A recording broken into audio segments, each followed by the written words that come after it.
தலைப்புச் செய்தியை பார்த்து வருகிறோம். இ பாஸ் முறையில் முருக பக்தர் மாநாட்டிற்கு பாஸ் வழங்க இயலாது என உயர்நீதிமன்றம் தெரிவித்திருக்கிறது.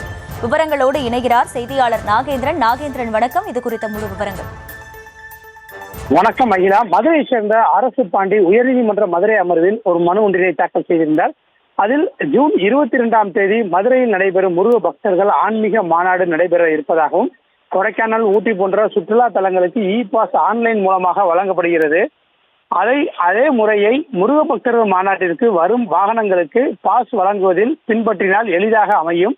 ஆகவே முருக பக்தர்கள் மாநாட்டிற்கு வரும் வாகனங்களுக்கு இ பாஸ் முறையில் பாஸ் வழங்க உத்தரவிட வேண்டும் என அந்த மனுவில் கூறியிருந்தார். இந்த வழக்கை விசாரித்த நீதிபதி புகழேந்தி, இ பாஸ் முறையில் முருக பக்தர்கள் மாநாட்டிற்கு பாஸ் வழங்க இயலாது எனவும், 21ஆம் தேதி காலை 10 மணி வரை முருக பக்தர்கள் அந்த மாநாட்டிற்கு கலந்து கொள்ளும் வாகனங்களுக்கான பாஸ் கேட்டு விண்ணப்பிக்கலாம் என குறிப்பிட்டு வழக்கை முடித்து வைத்து உத்தரவிட்டுள்ளார். அகிலா,